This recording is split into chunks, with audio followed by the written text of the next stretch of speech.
Dr. Jessica Anderson pressed her hand against the crystalline viewport of Proxima Station's observation deck, watching the holographic feeds that danced through the space around her like ethereal auroras.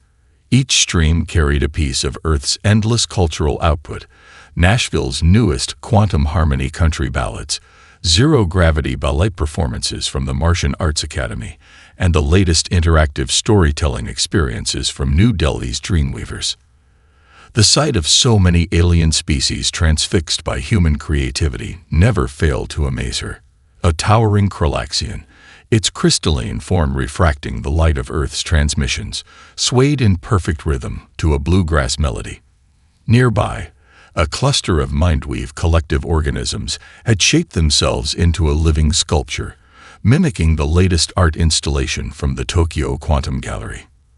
They still don't understand how we do it, do they?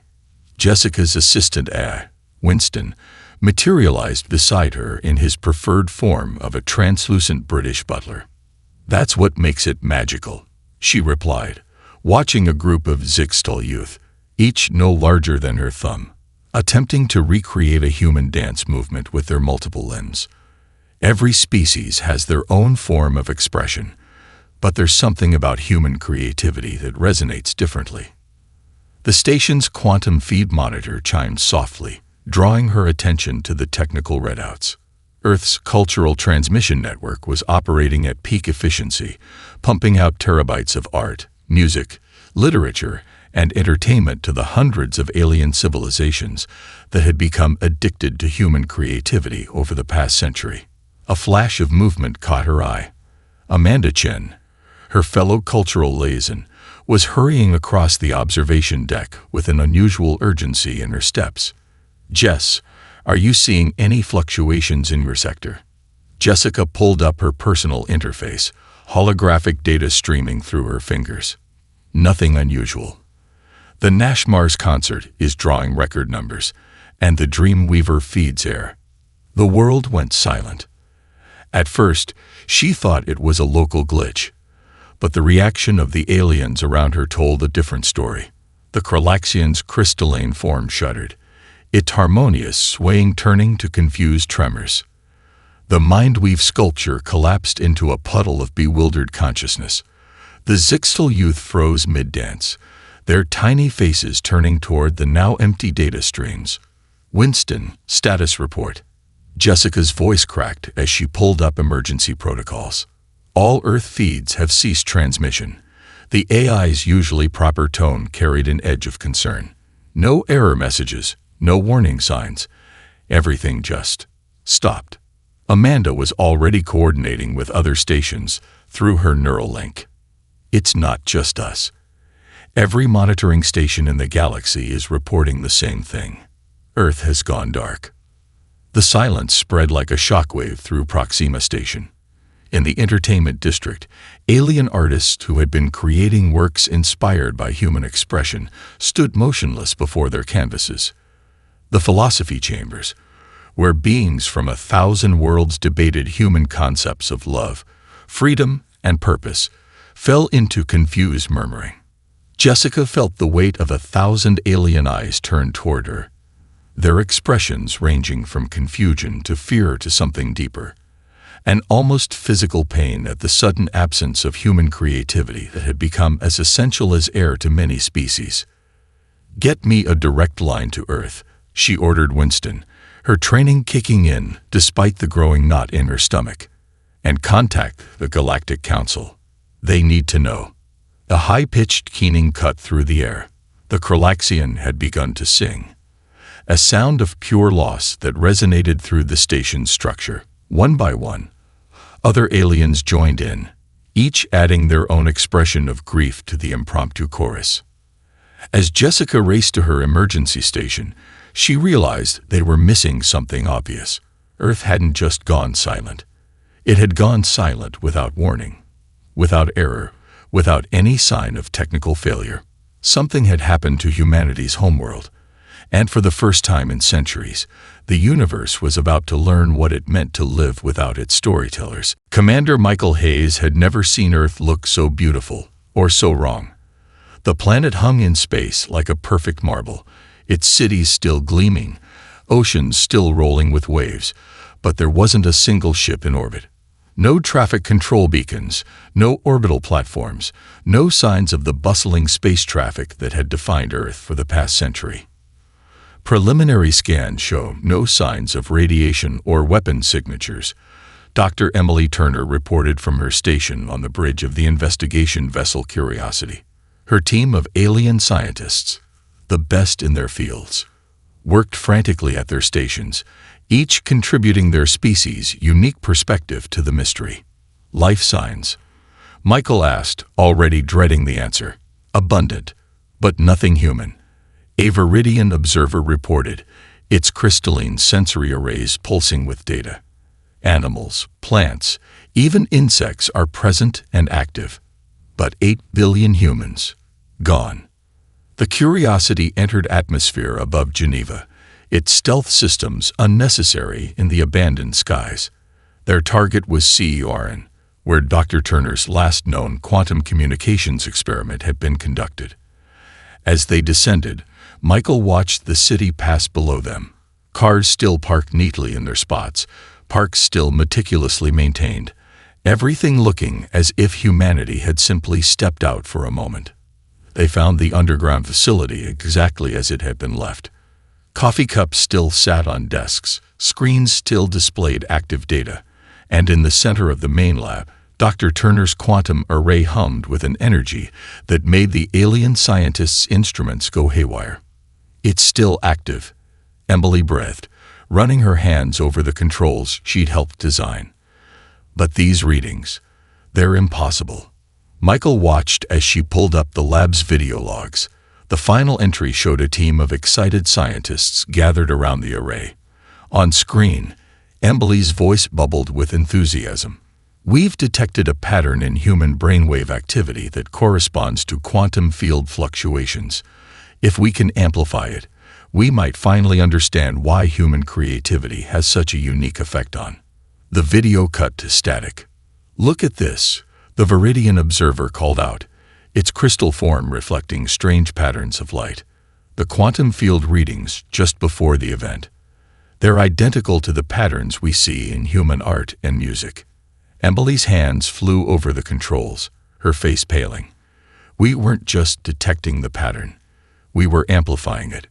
Human consciousness already existed partially in quantum space. That's why our art, our music, our creativity had such power. We were literally manipulating reality without knowing it. And your experiment? Michael asked, though he was beginning to understand. We didn't just enhance the signal, Emily whispered. We shifted the entire human race's quantum frequency. We're still here, still on Earth, but sideways in reality, a Thoraxian physicist finished, its multiple eyes blinking in sequence, existing at a different quantum phase than the rest of the universe. Michael stared at the humming array, its subtle vibrations now carrying a new weight of understanding. Can we reverse it? Not without understanding exactly how human consciousness interfaces with quantum fields, Emily said, already setting up new monitoring equipment. We need to know why humans are different, why our creativity has this power. And we need to work fast. Why fast? The Viridian's crystal form darkened. Because the universe is already changing without human influence. Other species' art is losing its quantum resonance. Without humanity's unconscious guidance, the very nature of reality is beginning to simplify. Michael looked at the empty lab, the abandoned city beyond, and thought of 8 billion humans, still present but unreachable, their very consciousness trapped in a different layer of reality. How long?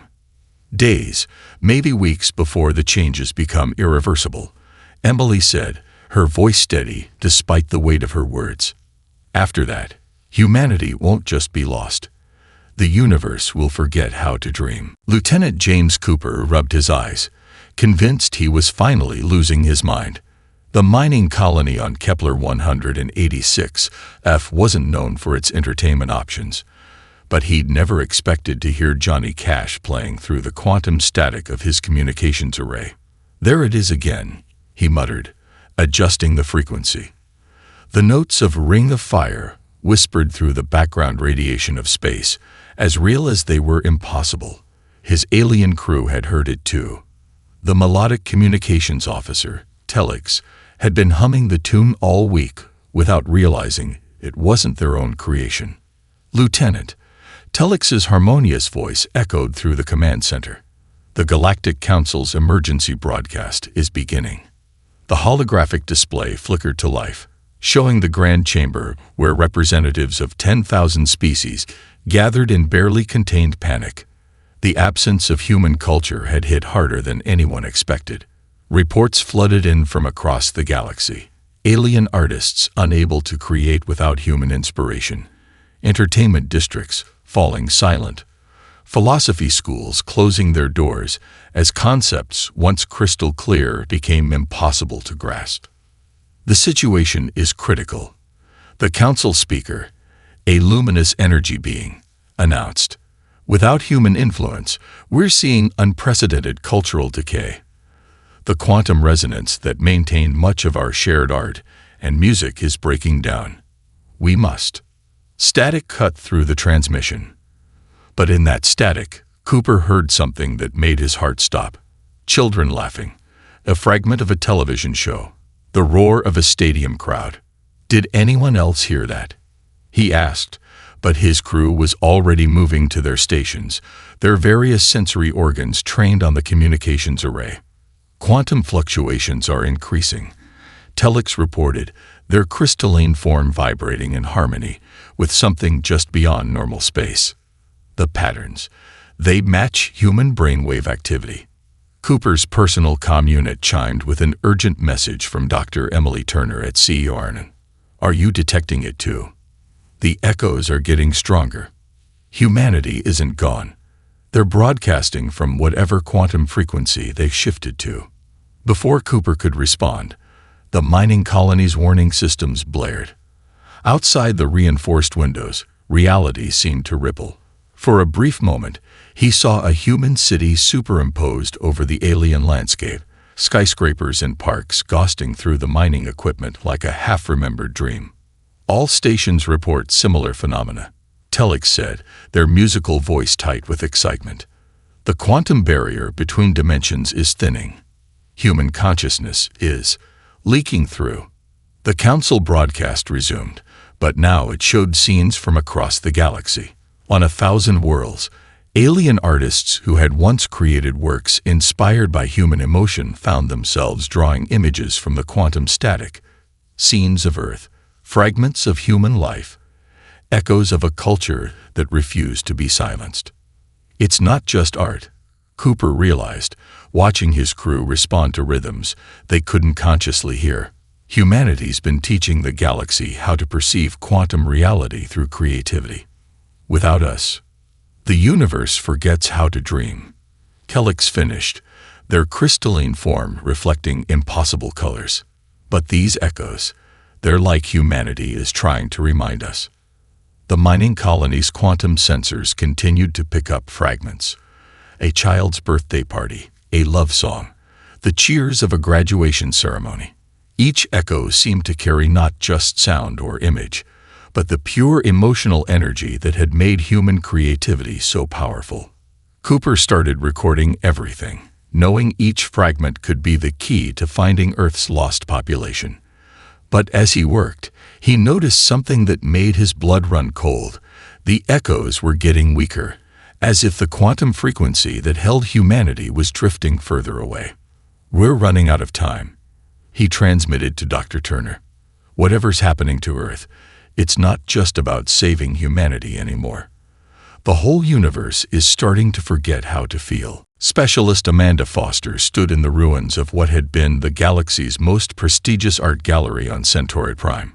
The crystalline walls that once displayed holographic recreations of human masterpieces now showed only static, but that wasn't what drew her attention.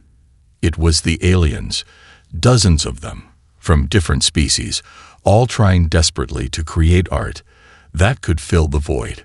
Their brainwave patterns have changed, she told her research partner, a synth mind named Atlas. Look at the Thoraxian sculptor. 3 weeks ago, their neural activity was completely different. The Thoraxian's multiple limbs moved in complex patterns, weaving light into shapes that almost, but not quite, captured the essence of human expression. Around them, other artists struggled similarly. A quantum-sensitive Kralaxian attempting to recreate a symphony, a collective of mindweave organisms trying to tell stories in the human style. Correlation found.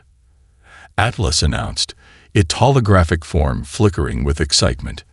Neural pattern adaptation begins within hours of first exposure to human art. The more exposure, the more pronounced the change. Amanda's hands flew over her quantum scanner, recording the data. They're not just appreciating human creativity. They're learning to think like us.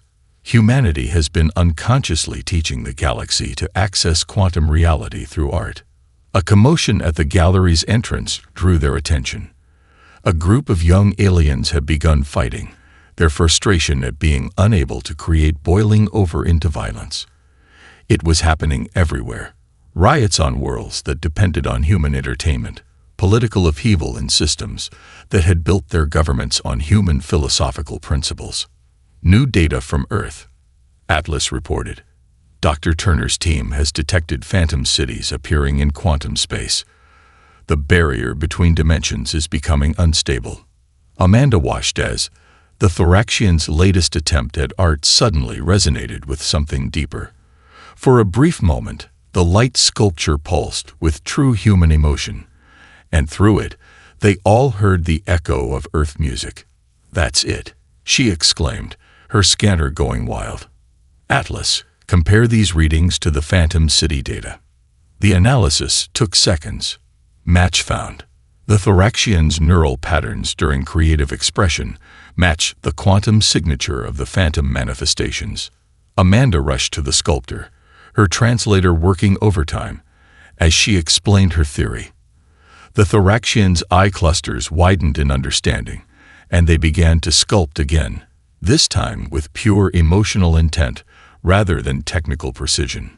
The result was extraordinary. The light sculpture began to pulse with quantum energy, and through it, they could hear clear human voices, not just echoes, but real conversations from the other side of the dimensional barrier. Emergency alert. Atlas announced. Similar phenomena reported at creative centers across the galaxy. Quantum barriers thinning at multiple points. Amanda's communication unit lit up with a priority message from Commander Hayes at C. Arnon. "Foster, are you seeing this? The quantum resonance patterns, they're exactly like the ones from Dr. Turner's original experiment." "It's not just similar," she replied, watching as more aliens joined the Thoraxian, each adding their own attempts at human-style creation to the growing display. They're learning to bridge the gap. Every species that's had extensive contact with human art has the potential to access the same quantum frequency. The gallery had become a nexus of activity, with alien artists working together in ways that crossed all species barriers. Each new creation brought stronger manifestations, phantom buildings shimmering in the air, ghost images of human crowds walking through walls, the clear sound of Earth languages mixing with alien harmonies. "We need to coordinate this," Amanda told Hayes. "Get me every artist, musician, and creator in the galaxy who's been influenced by human culture. We're not just appreciating art anymore. We're building a bridge between dimensions, and we're running out of time to cross it." Captain David Mitchell never expected to face a mutiny led by floating crystals and telepathic gas clouds, but here he was. The young Kralaxian collective had taken control of Proxima Station's lower quarters, their crystalline forms pulsing with determination they'd learned from human adventure stories. Sir Rachel Sanders, his security chief, materialized next to him through the station's emergency transport system. The Zixel youth have breached the quantum labs. They're attempting to replicate Dr. Turner's experiment. "Damn it," Mitchell muttered, watching as his holographic display showed more groups of young aliens joining the rebellion. How many species are involved now? 17. All of them from the post-contact generation. Rachel's face was grim. They were raised on human stories of heroism and sacrifice. Now, they're living out those stories, whether we want them to or not. A blast of energy rocked the station. In the research wing, a group of Thoraxian scientists had activated their own quantum device, trying to force open a portal to Earth's new frequency. The results were catastrophic. Reality itself seemed to crack, creating a shimmering tear in space-time that threatened to destabilize the entire sector. "Shut it down," Mitchell ordered through the comm. "You're going to get us all killed. Better dead than without purpose." The Thoraxian leader's voice crackled through the station speakers. "Humanity taught us to take risks, to reach for the impossible." Rachel's neural link buzzed with new alerts. "Sir, we're getting reports from Alpha Centauri." Another group tried a similar experiment. The damage. She paused, her professional demeanor cracking. They tore a hole in space-time. An entire star system is being pulled apart. Mitchell was about to respond when something caught his eye. A group of alien children in the station's cultural center. They weren't fighting or trying to access restricted areas. They were drawing.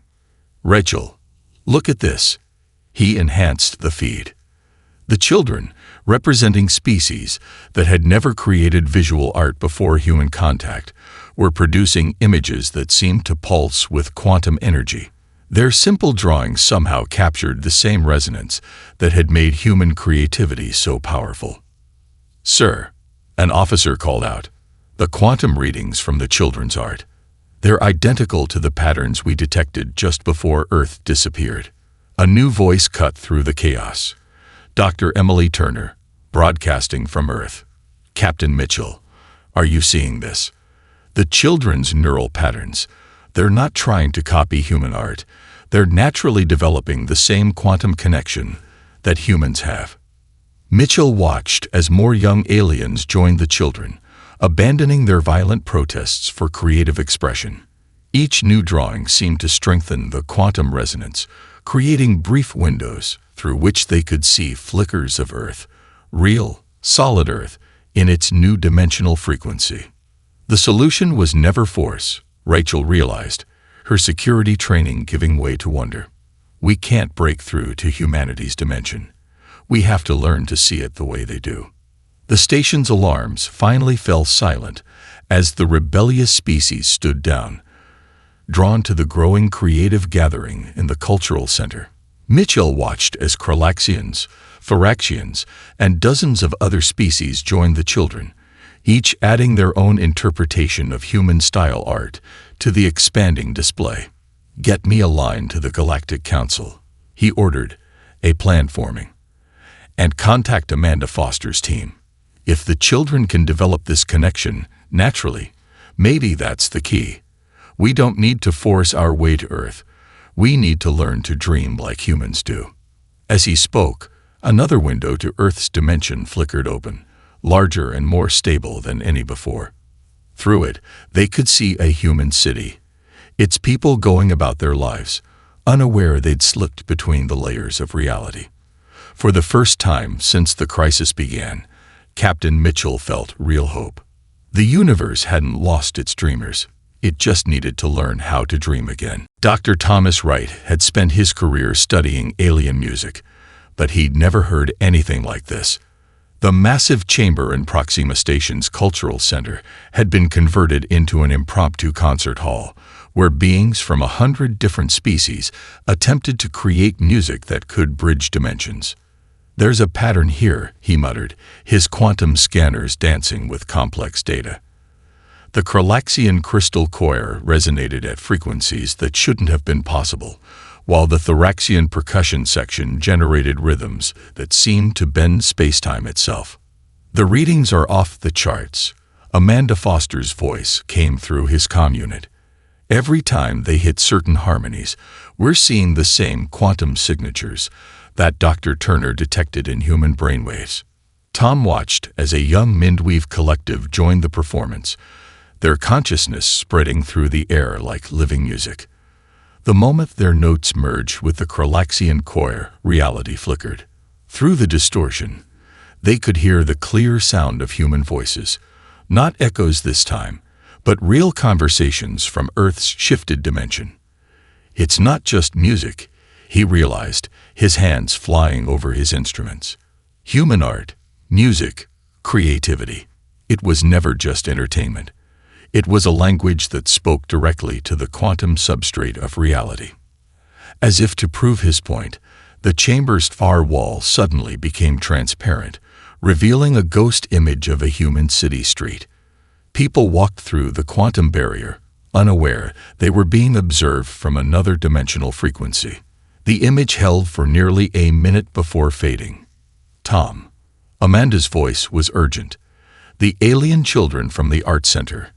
Their drawings are resonating with the music. The quantum field patterns are synchronizing. He rushed to the adjacent chamber where dozens of young aliens continued their artwork. Each new creation seemed to strengthen the connection between dimensions. As he watched, a Thoraxian child's drawing of Earth began to glow with quantum energy, and the air around it shimmered with possibility. "Get me every instrument you can find," he ordered through the station's comm system, "and contact every artist, musician, and creative being in range. We need to compose something new. Something that combines elements from every spacefaring species." The response was immediate. Within hours, the cultural center was packed with aliens eager to contribute. A Viridian sound sculptor created melodies that existed in multiple dimensions simultaneously. A cluster of Zixel youth generated harmonies that made light itself dance. As they practiced, strange phenomena multiplied. Buildings from Earth would phase in and out of reality. Human music would play through solid objects. Musical instruments would begin playing themselves, performing in perfect harmony with phantom Earth musicians that only existed in quantum space. "Dr. Wright," a young Kralaxian called out, their crystal form vibrating with excitement. "Look at the quantum readings when we all perform together." Tom studied the data and felt his heart skip. When all the species played in harmony, their combined music generated exactly the same quantum signature as human consciousness. They weren't just making music. They were learning to think, feel, and create in the same frequency as humanity. "Send this data to Dr. Turner," he told his AI assistant, "and get me Captain Mitchell. Tell him we need to broadcast this performance to every corner of the galaxy. We're not just making music anymore. We're teaching the universe to dream in human frequencies." As he spoke, the entire station shuddered as reality flexed around them. Through the quantum distortions, they could see Earth more clearly than ever before. And for the first time, the humans on the other side seemed to notice the music reaching across dimensions. The bridge between worlds was finally taking shape, built not of technology or force, but of pure creative expression. The universal language that humanity had been teaching the galaxy all along. Catherine Morgan had never seen anything like the display before her. The Quantum Computing Lab's holographic interface showed billions of points of light, each representing a different alien being joining the dimensional symphony. Every major system in the galaxy had transformed its largest spaces into concert halls, while ships of every size gathered in the spaces between stars. Processing power at 98%, her AI assistant reported, its voice barely audible over the growing harmonies. The quantum network is ready to synchronize the performance across all participating systems. She watched as another cluster of lights joined the display. A fleet of Kralaxian crystal ships, their entire structures converted to resonate with the building music. Nearby, a massive Thoraxian hive vessel had reconfigured itself into a living instrument, its hull vibrating with complex harmonics. Status update from Dr. Wright. The AI announced. The first wave of musicians is in position. They're ready to begin. Catherine's fingers danced over the quantum interface, making final adjustments to the AI that would help synchronize the largest musical performance In galactic history, each species would contribute its own voice, but they had to work in perfect harmony to generate the quantum resonance needed to reach Earth's frequency. The first notes began soft and low, the deep, crystalline tones of the Kralaxian choruships. Then the Thoraxian high vessel joined in, its living architecture creating rhythms that pulsed through space itself. One by one, more species added their voices to the growing symphony. Quantum fluctuations detected. The AI reported as reality began to ripple around them, pattern matching human brainwave signatures at 60% and rising. Through the lab's windows, Catherine could see space itself beginning to bend. Stars seemed to flicker in time with the music, and ghostly images of Earth cities began to appear and disappear in the void. The more species that joined the symphony, the stronger the effects became. Incoming message from Amanda Foster, the AI said. The alien children's art is amplifying the effect. Their quantum signatures are acting as a bridge between the music and reality itself. Catherine adjusted the synchronization algorithms, allowing the AI to adapt to the growing complexity of the performance. Each species brought its own understanding of human creativity to the symphony. The raw emotion of the Thoraxians, the mathematical precision of the Kralaxians, the living art of the Mindweave collectives. Quantum resonance at 80%. The AI updated. Reality barrier showing signs of. Wait, new pattern detected. Through the dimensional distortions, they could hear something new. Human music, real human music, beginning to harmonize with their performance. Somehow, Earth was responding. They can hear us, Catherine breathed, her heart racing. Quick, analyze those patterns. We need to match their frequency exactly. The AI worked at impossible speeds, adjusting the massive symphony to align with the human music breaking through from the other side. As the harmonies aligned, the quantum effects intensified. Entire sections of space became transparent, showing clear views of Earth through the dimensional barrier. Message from Captain Mitchell. The AI reported. Multiple stations are reporting the same thing. They can see Earth, and Earth is starting to see them. Catherine watched her displays as the quantum resonance continued to build. The combined creativity of an entire galaxy, channeled through music and art, was finally speaking the same language as human consciousness. Reality itself was beginning to vibrate in harmony. Final wave of musicians moving into position, the AI announced. Quantum resonance approaching 95%. Catherine, I think we're about to break through. She took a deep breath, watching as the last few clusters of lights joined the display. In a few moments, they would reach full synchronization and either bridge the gap between dimensions or tear reality apart trying. Send word to all participants, she ordered, her voice steady despite the weight of the moment. Tell them to pour everything they've learned about human creativity into the next movement. It's time to bring our teachers home. The universe held its breath as reality itself began to sing.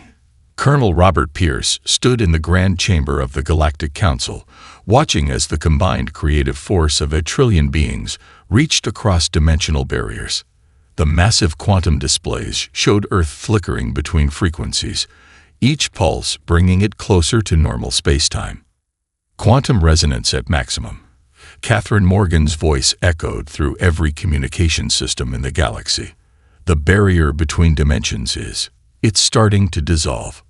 The air around them shimmered like heat waves on a summer day. Through the distortions, they could see Earth, not as ghosts or echoes, but as solid reality beginning to phase back into their universe. The synchronized symphony of alien voices had finally matched the exact frequency of human consciousness. Look, Dr. Emily Turner called out from her position at CERN. The quantum fields are stabilizing. We're coming back through. For the 8 billion humans on Earth, the experience had been like a shared dream. A moment of disorientation when Dr. Turner's experiment had shifted them sideways in reality. Then what felt like minutes of strange music and shifting light. But for the rest of the galaxy, Those minutes had been weeks of desperate work and discovery. The first city to fully materialize was Geneva, the quantum communications array at CERN acting as a focal point. Then Tokyo, New York, Lagos. One by one, human population centers began to phase back into normal spacetime.